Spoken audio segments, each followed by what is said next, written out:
All right, family and friends, I'm in Orlando, about to go to this High Regency for the Fanboy Expo. It's a smaller Comic Con, but they're gonna have one of the two creators of Teenage Mutant Ninja Turtles, Kevin Eastman, because the Ninja Turtles started off as a comic book, black and white comic book, and then eventually became the cartoon series and the toys.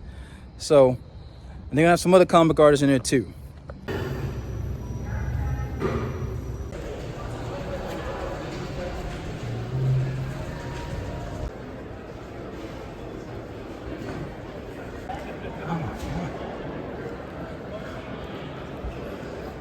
All right, I made it to Fan Expo in Orlando.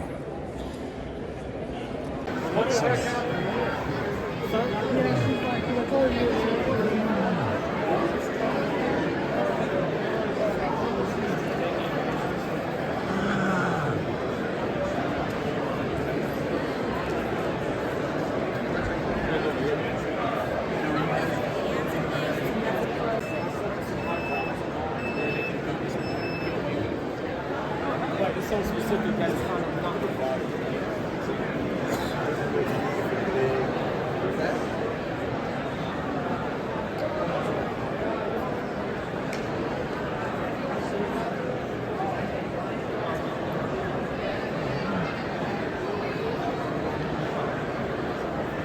Man, this is a big room. This is huge. We got a lot of space.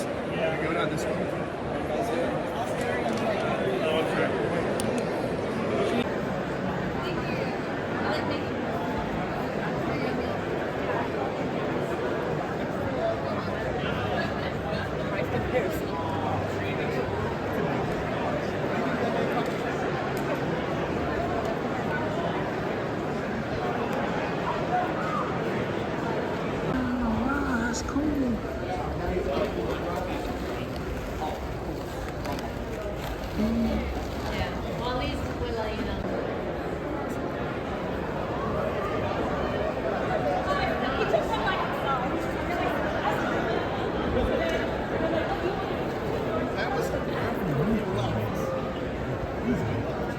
Man, check that long line out way down there. Everybody's ready to get their photos taken with the Emperor from Star Wars. Oh, there's a turtle character right there.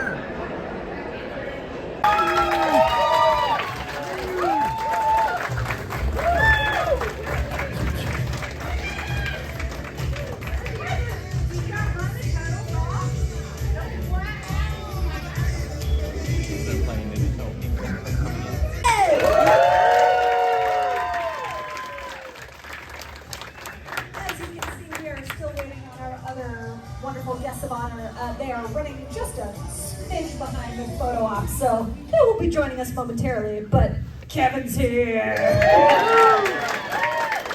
Hey everybody, how you doing today? You all right? Yeah. So excited to be here, here in Orlando with y'all, and holy heck, that line was something this morning. Blown away. Well, I love you guys. It's like I wouldn't have the greatest job ever without the greatest. Number one. Means the world. Seriously, I mean, because yeah, we're coming up on 40 years. Yeah. Okay, let's start things off with how did you first get started doing the kind of work that you do? When I was very young, grew up in a really small town in Maine, not a lot of stuff to do, and really fell in love with children's books. You know, Dr. Seuss and P.D. Eastman and Go Dog Go and all that kind of stuff. And I just loved the combination of being able to tell stories with words and pictures. And I felt like, even at that young age, if I could think of it, dream about it, draw it, I could tell any kind of story I want, past, present, future. And that's really got me hooked on drawing and telling stories. And then I found comic books. Much to my parents' mortification, they were, you know, when I was saying I read so many comic books and I traced everything in comic books, I drew comic books all the time, like not doing my chores, not doing my homework, not doing that stuff. And I think my parents were quite sure they'd have one of those kids that never moved out of the basement. Almost didn't freak out. But that was my passion, and it really was the same philosophy as one of my main heroes was a guy named Jack Kirby. You probably all know very well. Him and Stan created pretty much the whole Marvel universe and many other things. And that's what I loved with Kirby. He didn't draw just one thing, he drew lots of things. And it was the same concept of, if you could think about it and you want to tell a story of past, present, future, you could do it. And that was just the dream, and I was hooked. I drew all the time. And then I met Peter Laird, who was the same thing. We bonded immediately over Jack Kirby, where he was really our hero and our idol, inspiration. And we bonded over Kirby, and we immediately formed a studio called Mirage Studios. The origin of the Turtles, some of you probably have heard the story. If you haven't, Peter was, we had the studio, so we were teaming up, doing sketches and concepts and sending samples out to everybody, getting stacks of rejection letters. And I had this idea, I said, if Bruce Lee was an animal, what would be the stupidest animal? Fast-moving martial artist, slow-moving turtle. It was a natural joke that made me laugh, and so I did this sketch. It's actually on my hat here. The first turtle was Michelangelo, even before he was named Michelangelo. And I put it on Peter's desk, and I said, this is going to be the next big thing with a big laugh, ha, ha, ha. And he loved it. He did the sketch, changed some things, improved some things, and I thought, well, if one, why not four? Kind of like the Fantastic Four, each of them with a different personality and traits. So I did this pencil sketch, 4 turtles, each with a different weapon, masks on, and I did this comic book logo that said Ninja Turtles. And then when he did the inky part of it, he had a Teenage Mutant to the title, and we indeed looked at it and said, this is the stupidest thing we've ever seen, but we love it. And we really need to, we love it so much that we have to come up with a story that tells how these characters got to be the Teenage Mutant Ninja Turtles, and that was in early 1984.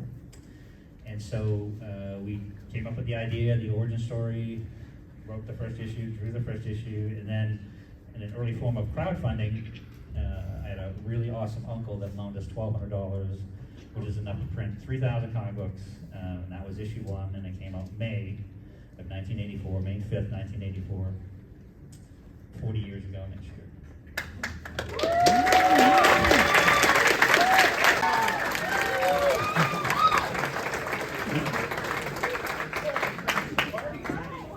Oh, this is now it's officially a party. Good to see you. Brother, there he is. Townsend Mary Cam, welcome!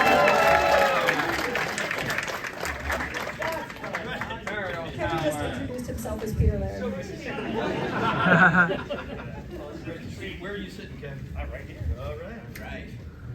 You Welcome, welcome. You know, Kevin, you have to do all the wisecracks now because Rob isn't here. So I can never live up to the legend of Rob Paulson. Oh, come on. But So you can do the smart ass game.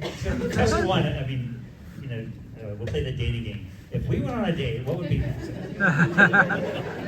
Wait. what would be the perfect scenario? Let me You answer. just sort of wine and dine, or is it just a no? Later. So, hey guys, you guys know who these guys are?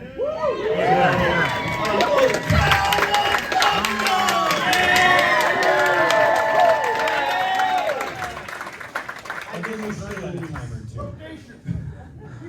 No, it's funny, just before you guys got here, we were going over some of the early history of Turtles. We got through the comics, and this young lady asked about the tank that I had at one time that I had to terrorize the neighbors. So we were just getting to the evolution of Turtles from comics into the cartoon show. And what is so fascinating, why I love these guys for so many reasons, besides they're the sweetest, nicest, and coolest guys, but these guys put voices to our characters.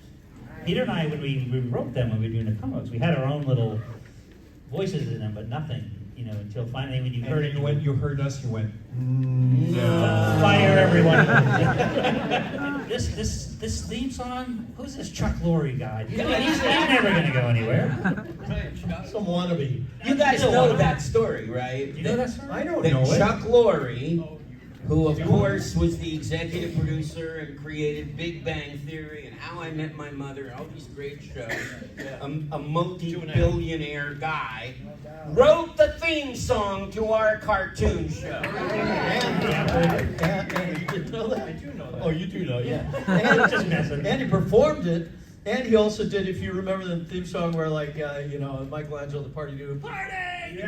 All those little extraneous voices, that's Chuck. It was so neat. We were lucky enough. How did he get that gig? Well, that's what he was doing, and I thought it was an interesting bit in 2.5 Men when he had Charlie Sheen with that Charlie Waffles character, the children's musician. But that actually is what he did when he started. He was writing jingles for commercials, jingles for that was just trying to get into the business. Richard Burton was the first one. No, and we had to put a shout out to Peter Laird officially because he's the original co-creator.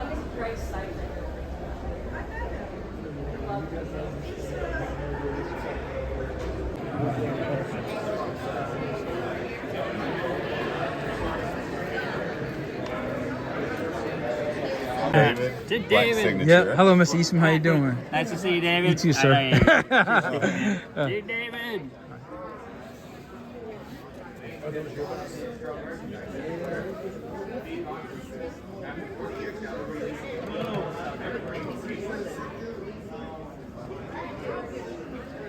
Hey, David. So no silver on the book. Yep. Yes, sir. Set that right there, okay, David? And that's 2 ladies. Thank you, gentlemen. David and silver. And 2 Steph. David. There